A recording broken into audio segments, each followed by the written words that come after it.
Hello, hello, hello, everyone. Welcome to October. Man, is this year flying by. I hope that you're feeling peace in your life and joy and are able to feel faith in the future and what's all transforming in our world. Said it before, saying it again, it's a lot. So I hope you're really being gentle with yourself. I am recording this at our new house in Rhode Island, so excited to be doing this first one here with all of you. We still have our house in Massachusetts, looking to hopefully sell that soon. So yeah, in the meantime, I have had so many thoughts and things that I've wanted to say that feel could be supportive, during this crazy wild time that we're all experiencing together. And to be honest, I just got back from an unexpected trip to California to see our oldest child who had some stuff going on, and all is good. So appreciate that. But it's just been, we're between houses and just a lot going on. And I know so many of us have different story of the same kind of energy of just fast moving and up and down. And anyway, so what I'm doing, I'm keeping it simple this month. And when I went out to California, I forgot card decks. So of course I ordered some before I practically even landed. And one of the decks I never actually opened. So what I'm going to do is I'm going to show you what I do when I get a new deck, because this is kind of a cool practice, ritual. It's not just blessing the deck, of course, that's part of it, but it's also establishing a relationship with the deck and what it's here to teach. So I'm going to start by opening this bad boy and we'll get going. So as you may have seen, this is the Enchanted Map Oracle Cards by Colette Baron-Reid.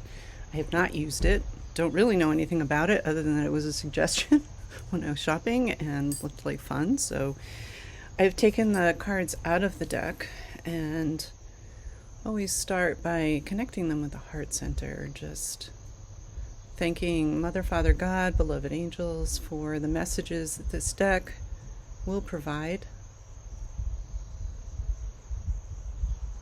All in perfect order, clear messages, all the goodness that we need and deserve.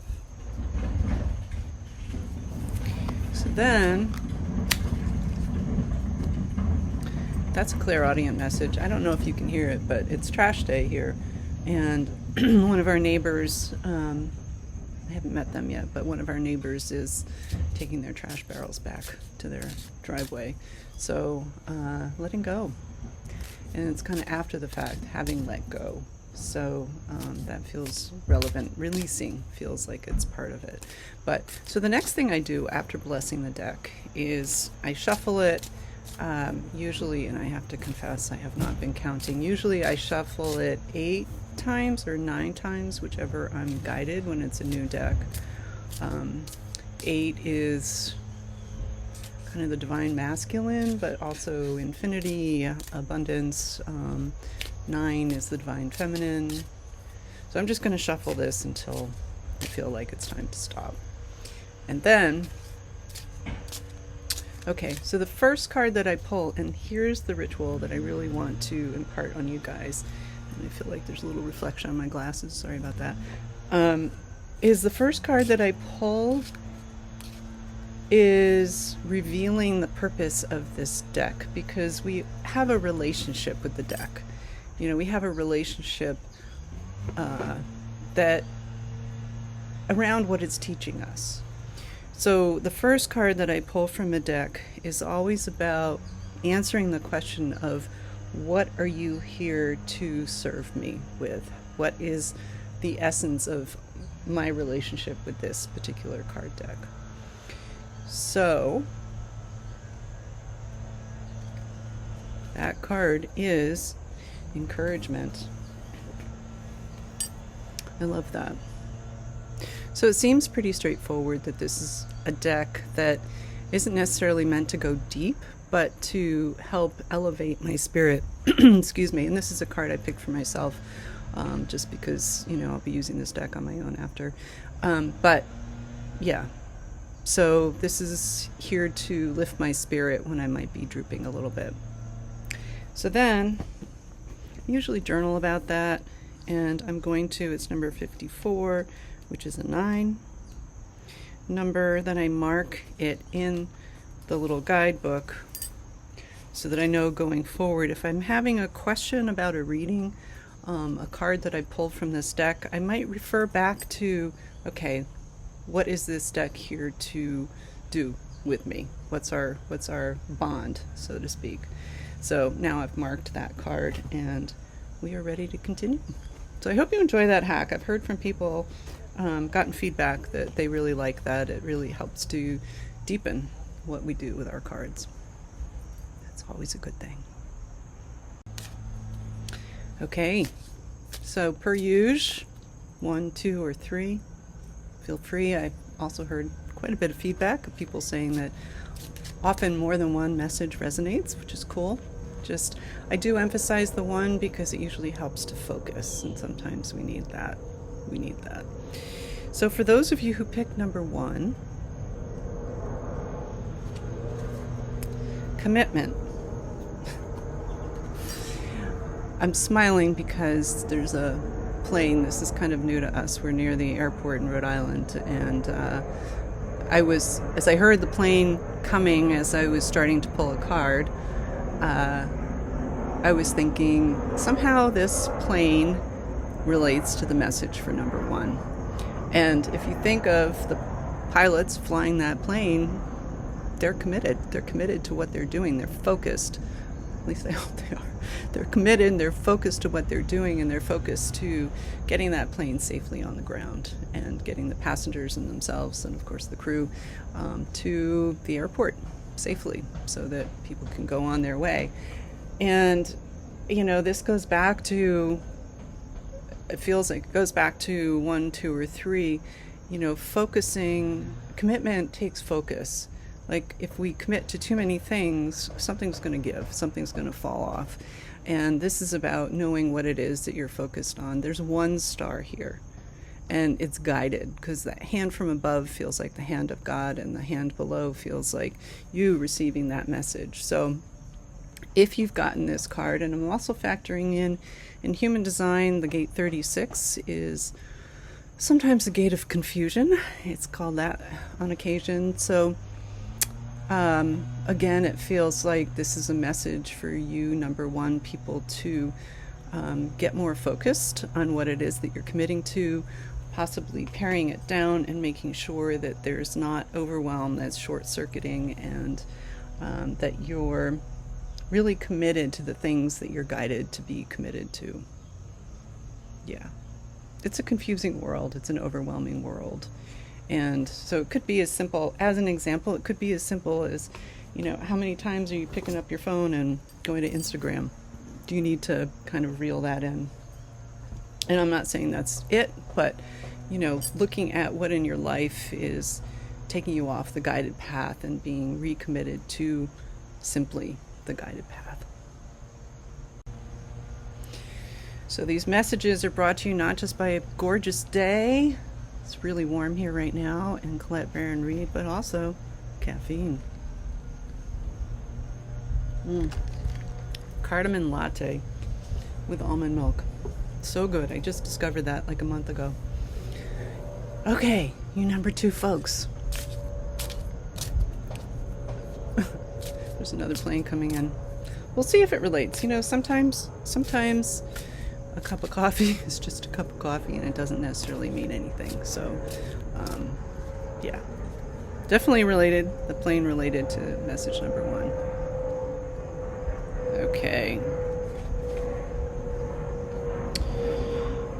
This is interesting. The Dragon's Lair. And this feels to me almost akin to the devil in tarot. It's gate 19, which is interesting because that's in human design, the gate of sensitivity. Both 36 and 19 are in the cross of our oldest child. So I'm a little bit curious about that, the cross of Eden. Yeah, interesting. So the dragon's lair, we can choose to go in or not. You know, there's a doorway, there's a pathway. And there's also an entrance, there's a little cave with spooky eyes, googly eyes right there. And it's like something scary is lurking. And, you know, the dragon here feels protective. And so it feels like either we can go down the path that's scary, or we can go, if we're going to go into sort of this fear zone, which is hard to avoid sometimes, we can do so. I'm waiting for the whole message to unravel because I'm getting it sort of bits and pieces here. But we can do so knowing that we are protected, knowing that,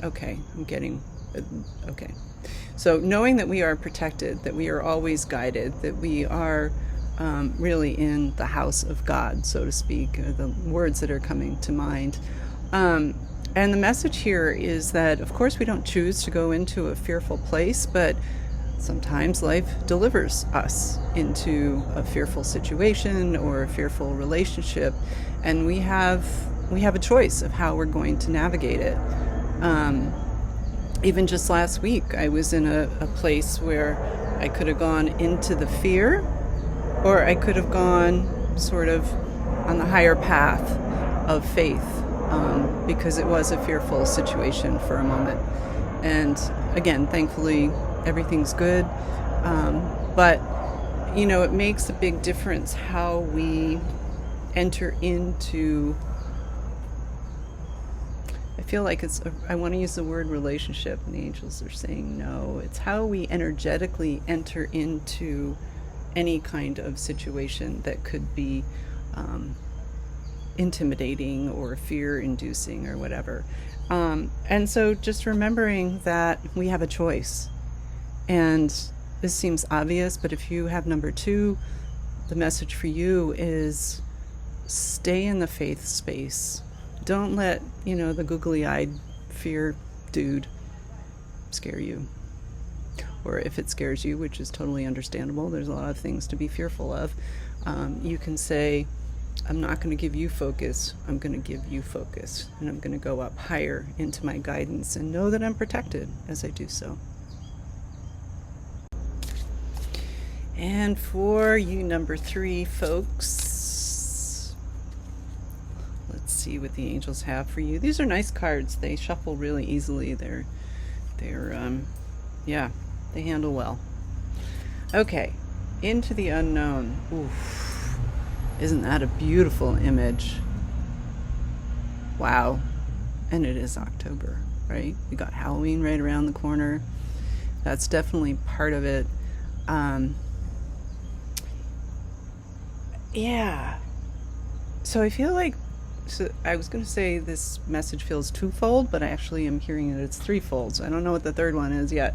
But the first one is that if you chose number 3, you are heading into a situation that is hard to foresee, if not impossible to foresee. And it kind of harkens back to that second message of, if as you start to feel awareness of this situation, just know that you can either look at that googly-eyed scary dude, or take the higher path. And of course, the angels are always going to guide you to the higher path. So there is something around the corner that that you may not be able to see yet. And just trust, I'm hearing trust, that it's all good, it's all okay. The second part of the message, which is very different, is about embracing a new persona within yourself, kind of in a playful way. We can get stuck in these roles that we all assume, we play the mother, the daughter, the sister, the wife, the friend, the worker, the whatever. And we can sometimes get stuck in that place. And this card is also a message for you to just allow yourself to be a little more creative and resist the default mode. I can say that. Resist the default mode all the time. Like, just, if you find yourself doing things that, because of a role that you play that over time wear you or make you feel trapped, then start to imagine something different. Start to play a little bit of a different experience for yourself. And I'm thinking of, doing things that maybe you wouldn't necessarily do to help you get out of that sort of conditioned behavior, conditioned response. So this is really a message also to change things up and to have fun with it. Like, she's got a cool costume. Super cool. Very theatrical. So have fun, play with it. And then the third message, the third message I'm seeing, I'm drawn to this bird. And you may have heard me say before, is that there's a bird singing its song. I don't know if you can hear it, but it's beautiful. Just came very pronounced. You can look at a card and, I could look at this tomorrow and I wouldn't even notice the bird. And I didn't notice it at first, but I'm definitely noticing it now, and I started to as I was reading receiving the second message here. So this bird is about listening deeply. Okay, they're saying that's exactly what it is. It's about listening deeply to something your angels are working to get through to you. Perhaps you're not, I'm hearing yes, you're not completely hearing the message. You might be hearing a little tweet, but not the whole song from the bird. So this is really, the third part of this message is really about making sure that you're going deep with your receiving your communication with the angels, and that you're really allowing that space and that time and that quiet, that stillness to be open enough to receive all of it, because it's an important message. That is complete. All right. So very cool deck. Thank you for joining me here again. I look forward to being back with you in November, and holding on for the ride. We'll get through it. This I know. So much love to each and every one of you. Be well. I'll see you soon.